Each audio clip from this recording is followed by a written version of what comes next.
You know, it is remarkable to think that, you know, Justin Trudeau quit on January 6th, and since then, Mark Carney has won a leadership, won an election, and is now getting ready to go to Washington next week to deal with Donald Trump, and then maybe swear in his second cabinet of the year. What do you expect him to put on the table and spell out to people when he speaks publicly tomorrow? I think we're going to see a lot of what we saw during his victory speech and what he's been saying throughout the campaign. He's going to stay hyper-focused on the reason why he was elected, which is the economy and facing tariffs and standing up for Canada. And he's going to speak about the need to move fast. The time is of the essence. And he does have, I believe he said July 1st is his deadline for internal trade. We have the G7 coming up. He's got a trip to Washington. We need a throne speech. We need, which would be great if it was from the king. Yeah. Or you know, Prince William could come too. But he's got to pick cabinet and then all of the staffing up and all of the transitions. And a budget. The country doesn't have a budget. The budget. So, and so there are a lot of very talented people around him, but it's also a bit of a musical chairs as they find their new places as people settle into roles. So it's going to be a very busy, very stressful time at the Prime Minister's office right now. Paul, they've been building the airplane in mid-flight for a lot of Mark Carney's time as Liberal leader and as Prime Minister. He's got a little bit more time here now, but with with the Trump issue right in front of him and the USMCA, like, it still has to move with real urgency. Yeah. Can I just say, God save the king, but if you've ever seen him give a speech, there's one thing on earth that could make you miss Mary Simon, and that's it. They've been building the plane in midair, but partly because it's been only them. It's been only the 10 or 15 people around the Prime Minister. The public service has been working away on transition preparations under two different scenarios, and since Monday they know which one they're going to put into place. The Prime Minister suddenly has the full resources of government behind him, and new governments almost always strike a brisk operating tempo that is impressive at first, and for good reason. I mean, they know what they want to do, and they've got a lot of people helping them. The guy in the White House is a chaos machine, and starting with whenever Mr. Carney goes down, starting with the handshake, it's just going to be fraught. Like, is he going to try and pull his arm off and all of that silliness? The spray sitting in the chairs, like the Zelensky moment, like that. Like, he'll wear a suit. That shouldn't be a trigger for anybody there. Like, Mark Carney's always in a suit, it seems. But it's just fraught, right? This guy. Yeah, but he's shown some ability to. He's shown considerable ability to think on his feet, and I think it'll be fascinating and often very impressive to watch this newish Prime Minister get to work for real. I don't expect he'll have substantial problems in the early weeks. Andrew, I don't know what your thoughts are on what we might see tomorrow, but there's a different kind of tone coming out of the White House in the last little while, right? As the economic indicators get bad, as the job market slows down, as containers come back from China with nothing in them, and as approval ratings continue to tank. I mean, now the election is over, is this an off-ramp for Trump potentially because of his domestic pressures to maybe reset things on tariffs? I mean, what do you think the president might do and what the Prime Minister needs to do? Yeah, for sure. And I think you're starting to see some of that in terms of the tone that's changing a little bit in Washington. That there is this kind of sense that they've got big domestic problems, and big domestic problems that are biting them politically. And they're going to have to figure that out fairly quickly. So I think he will be getting a lot of advice. The president will be getting a lot of advice not to add to that at this point. I think a lot of Republicans, certainly folks that I knew in the U.S. and talked to, scratched their head about why there was ever this fight with the Canadians to start with. Is there an opportunity? Is that one of the opportunities just to signal that, okay, fine, the tone comes down? We haven't seen that, by the way, in the last week. I mean, he's still off on all of his crazy ideas about 51st state and the $200 billion and whatever else he rambles on about. But, this is it is an opportunity. I think for Carney, he has, as Prime Minister, a very long leash on this. And I think people will be quite forgiving about, the approach. They feel that they have validated his approach to dealing with the American president, and that'll stay. What he will need to show, though, I think on Thursday or Wednesday or whatever day it is that he decides to do his press conference, is that he's going to have to show that he also heard the other message, that there was no Carney mania in the country, that there were a lot of people very concerned about whether the Liberals have a plan and can deliver against it, to actually deal with affordability and some of the bigger pressures that people are feeling at their household tables. That, I think is a recognition that he's going to have to figure out how to come forward to. Yeah. If this is just him saying, it's me essentially on a foreign policy agenda, that's what the Liberals are going to focus on, that's the only issue at hand, then I think he provides a huge opening for both the NDP and the Conservatives to start to chew on them in a fairly substantial way fairly early. Yeah, well, he is going to do this press conference 11 a.m. tomorrow. So another, the trip we think maybe mid next week, we don't know. But another rare chance for people to see me and Rosie Barton on television tomorrow. James, what do you think we're going to hear from the Prime Minister tomorrow, and what's your sense of what he needs to get done when he meets with the President, presumably next week, if Donald Trump's scheduling is to be believed? Yeah, I mean, look, I think clarity for the pathway ahead. We forget that Parliament hasn't sat in about 6 months, so there hasn't been any meaningful work there. Paul's right that the transition documents have been worked away on, but also all those deputy ministers and associate deputy ministers across the federal government have been sitting around with a lot of to-do lists of just managerial competence that needs to be delivered upon by a new ministerial staff. Look, I think Parliament or Cabinet will be named in the next 2 to 3 weeks. Parliament will come back the next 3 to 4 weeks. There'll be at some point a meeting down at the White House that that will, as Paul says, will have to be managed very carefully because chaos machine is the gentle way of putting it. But there's a long-term relationship there, and I think the government has to sort of bifurcate how they approach the relationship, because there's an obligation to protect the Canadian industries that are for sure being hit by the 232 tariffs. Then there are those industries that are on the cusp of being hit by longer-term tariffs.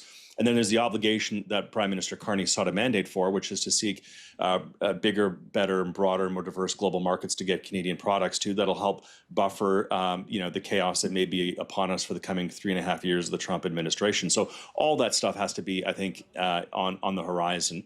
And the people around him have to understand what their mission is.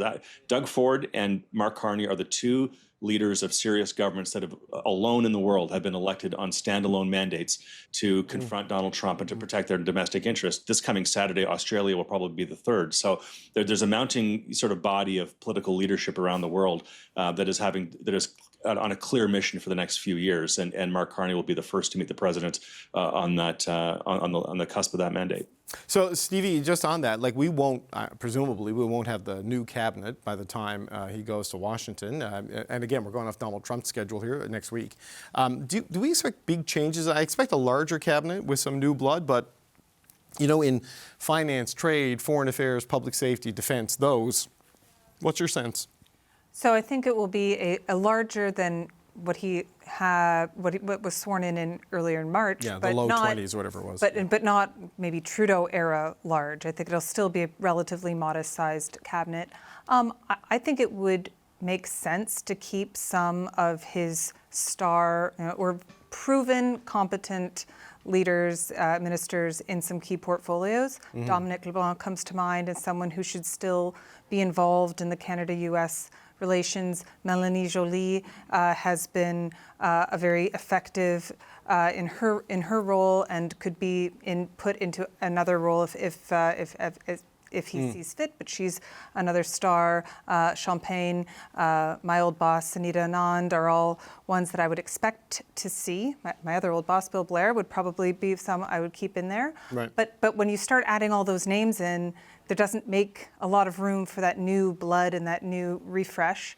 And a lot of those names are sort of GTA area names as well. Yeah, that's true. I think he's going to have to make balance out a lot of competing priorities to come to the right balance of a cabinet that reflects him and are the right people in place to do the job that needs to get done. I think he's going to be really focused on who are the best people to deliver results. Yeah, Paul, I mean, the argument for continuity is you're maintaining relations that you've built with the people in the Trump administration, but Trump has entered that firing people phase, just after 100 days with Mike Waltz and moving, Marco Rubio temporarily and all of these sorts of things.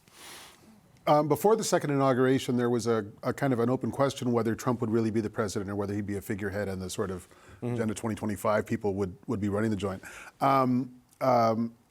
It really is Trump's presidency, right? And anyone who might have a different viewpoint from him within the administration or seem to have a different message, they usually get pulled back pretty quick. And so Prime Minister is going to have to form the best relationship that he can with the guy. And he's also going to have to remind himself that the big speech that he gave early in the campaign that impressed so many people said, we're turning the page on this country to the extent possible. And we're going to, seek stronger relations with our other partners in the world and move past 60 years of deepening continental relationship. So the visit to the White House can only be extremely important, but it's also not the only game. The other game is the rest of the world. Yeah.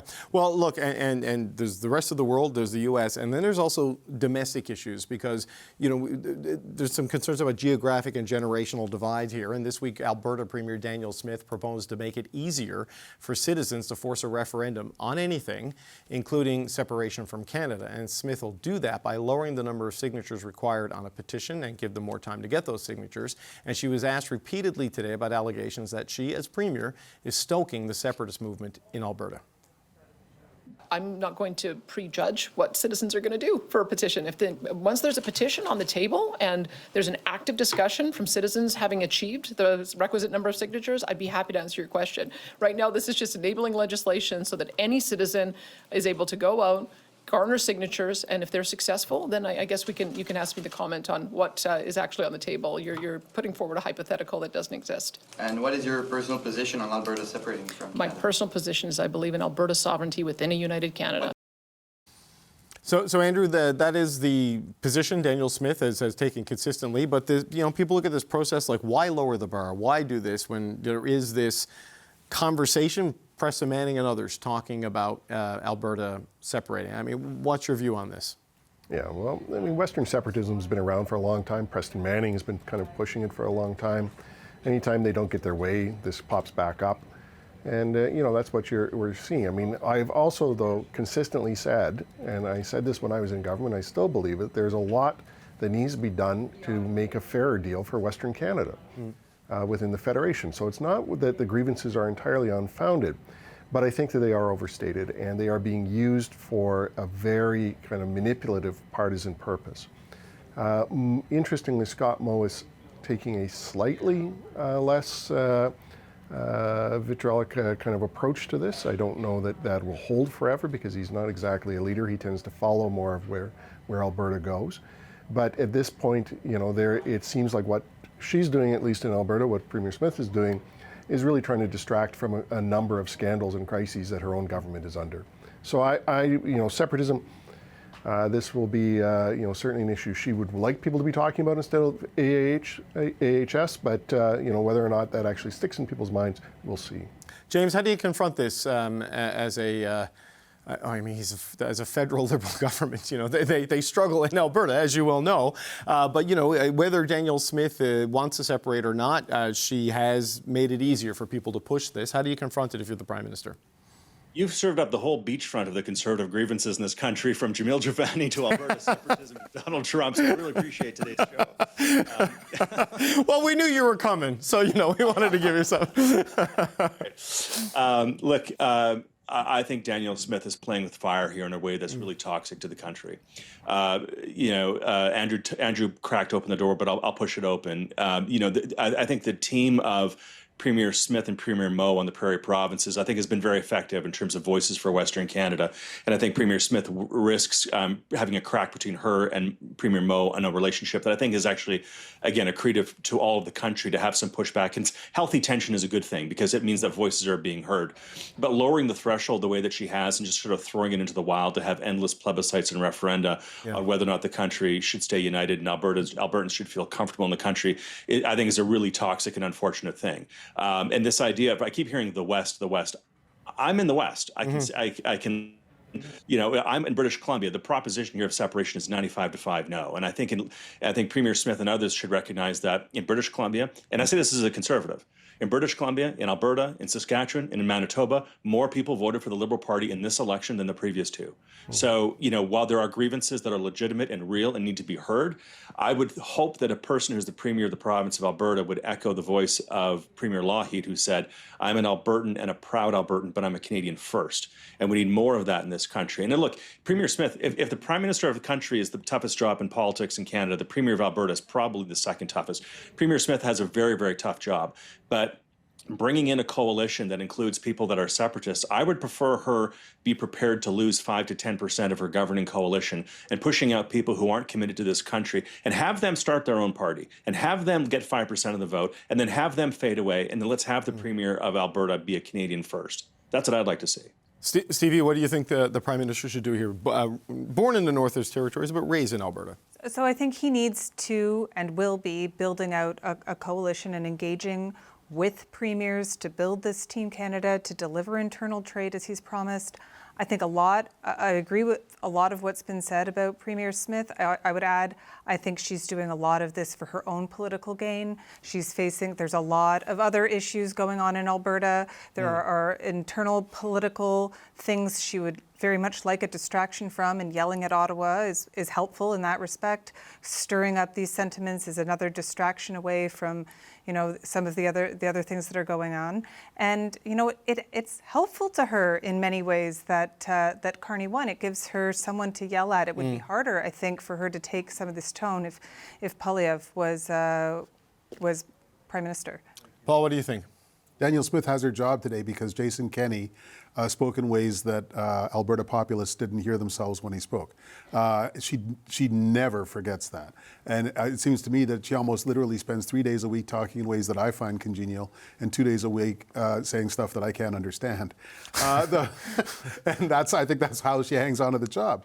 The most interesting thing that happened this week was the First Nations in Alberta rose up one after the other to remind the Alberta government of the Crown's treaty obligations in Alberta. That is black letter law that is not going to be swept under the rug.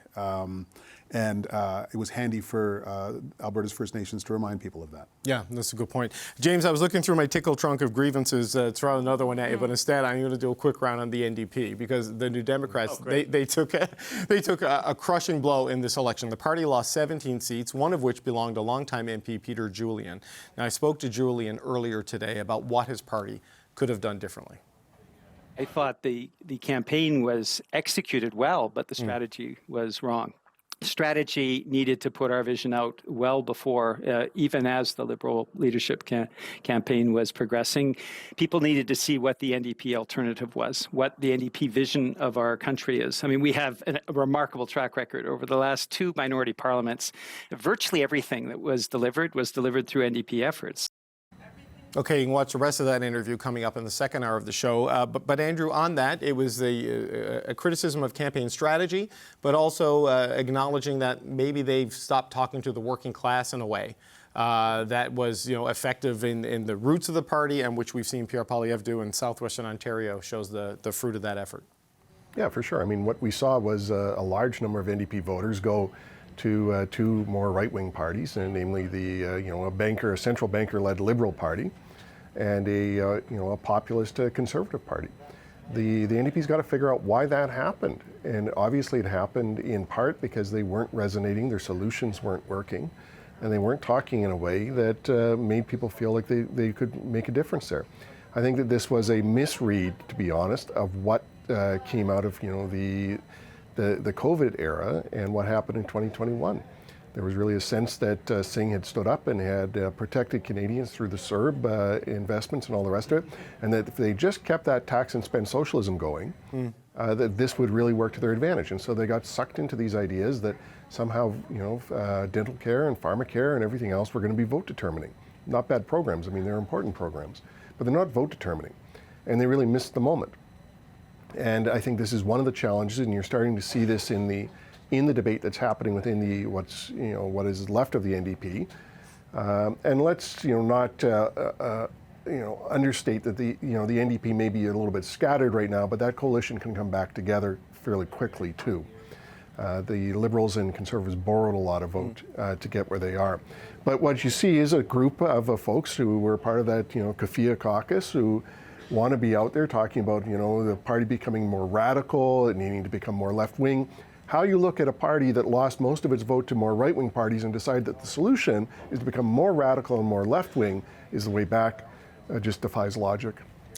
James, the New Democrats have been saying that people loan their votes to the Liberals or whatever, but it seems to me, if you look at southwestern Ontario, Pierre Poilievre and the Conservatives went in and took a lot of those votes. I mean, Windsor's all blue, that whole trade-exposed area of that part of the province, they moved pretty aggressively to the Conservatives, a lot of the private sector union people, right? Yeah, entirely true. The moment that was missed wasn't during the campaign, and it wasn't the platform or strategies of Peter Julian. And I think, look, I know Peter Julian, his neighbor was riding his neighboring to mine when I served, and he's a very nice, good guy and a long-time parliamentarian. But the moment that was missed was roughly 6-9 months ago, right, when the national numbers were 40 to 45 Conservative, low 20s for both the Liberals and the NDP. Liberals and the NDP were tied, which is to say, you take Montreal out of the equation for the New Democrats, and English Canada, the NDP were ahead. Well, that's the moment to strike. And New Democrats would say, yeah, but that means that Pierre Poilievre would be prime minister, and we don't want that, and we'd rather have a semi-progressive government that we could deal with. Well, now none of you you don't even have party status, right? So they completely missed their moment. One comment, by the way, about partisanship, and I think this is an important thing to reflect on, is what we've seen over the past 3 months. We've gone from the Conservatives being at mid-40s and a supermajority government, Liberals being in the low 20s, both parties sort of in the 30s. They eclipsed each other. They came more than 1 out of 3 Canadians in this electoral cycle over the past 6 months have gone from, I'm going to support Pierre, oh, but wait a minute, Mark Carney is here and Justin Trudeau is gone. I'm a normal New Democrat. Well, maybe I'll go Liberal, but I don't know about Mark Carney, but maybe I should go Conservative. More than 1 in 3 Canadians change their votes and their minds and their political allegiances. And that's a healthy reflection of how Canadians view political parties in this dynamic, in this crisis with President Trump, is people were actually searching for the right political party with the right leader and the right message and the right moment to address Canada and Canada's challenges. This is not a country that is deeply ideologically divided. We view political parties as contemporary vehicles to solve problems. And that's a healthy thing, as opposed to other countries where you have 48 Republican, 48 Democrat, and being in a political party is an extension of your soul. We don't do that in Canada. And I think that's a healthy thing, which also means it can bounce back for people. Right. Stevie and then Paul, and then we got to say goodbye because I've gone over time. I think a healthy democracy in Canada involves more than just 2 parties. I hope that the NDP can find its footing and rebuild. I used to work in Wynn's government in Ontario, so I know how difficult it is to rebuild once you've lost party status. And it took several election cycles to get there, and it may be the case again for the NDP federally. Paul? It's kind of heartbreaking what just happened to a generation of NDP strategists. The people who helped Jack Layton become the most successful NDP leader ever tried to run the same play with Jagmeet Singh. People like Anne McGrath and Brian Topp and Brad Levine make the NDP into the only party that tries to get things done in an otherwise fractious and bickering parliament. And it completely didn't work. I don't have much advice for them, but I watched that whole 20-year arc, and it ends very badly. I was in Newfoundland when Layton was leader. He would have taken down Justin Trudeau last fall, don't you think? Yeah, absolutely. Yeah, he would have gone for it. Right? He also had a bridge-building Conservative leader in the wings urging him to do that. That guy's name was Stephen Harper. He's not around anymore.